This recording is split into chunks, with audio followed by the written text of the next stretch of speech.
మండల కేంద్రంలో నారాయణపురం చౌటుప్పల్ మండలాల అర్హులైన లబ్ధిదారులకు ఇందిరమ్మ ఇండ్ల మంజూరు పత్రాలను పంపిణీ చేసిన మునుగోడు ఎమ్మెల్యే కోమటిరెడ్డి రాజగోపాల్ రెడ్డి ఈ కార్యక్రమంలో ఎమ్మెల్సీ నెల్లికంటి సత్యం కలెక్టర్ హనుమంతరావు పాల్గొన్నారు.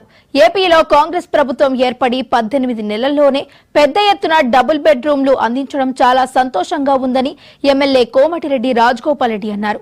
గత ప్రభుత్వం 10 ఏళ్లుగా అధికారంలో ఉన్నా కానీ ఎవరికి కూడా డబుల్ బెడ్రూమ్లు అందించలేదని గుర్తు చేశారు.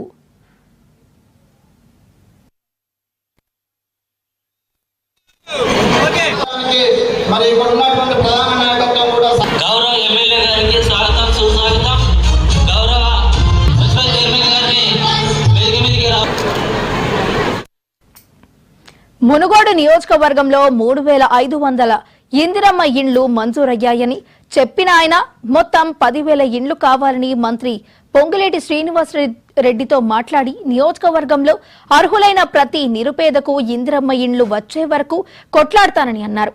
నల్గొండ నియోజకవర్గంలో ఎక్కువగా సిమెంట్ మైనింగ్ కంపెనీలు ఉన్నాయని వారు కంపెనీ యాజమాన్యంతో మాట్లాడి ఉమ్మడి నల్గొండ జిల్లా వ్యాప్తంగా ఇందిరమ్మ ఇండ్ల లబ్ధిదారులకు తక్కువ ధరకు సిమెంట్ విక్రయించే విధంగా మాట్లాడతానని హామీ ఇచ్చారు.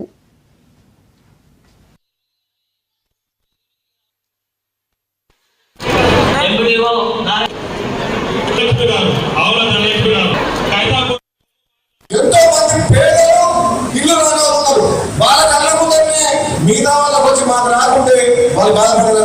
ఊళ్ళలో చాలా మంది బాధపడుతున్నారు.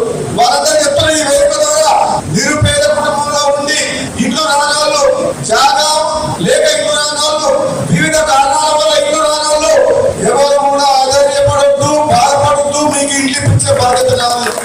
వాతావరణం సంతోషంగా ఉండదు. రాని వాళ్ళు బాధతో ఉంటారు, వచ్చిన వాళ్ళు సంతోషపడతారు. ఇది మంచిది కాదు. ఆలస్యమైనా సరే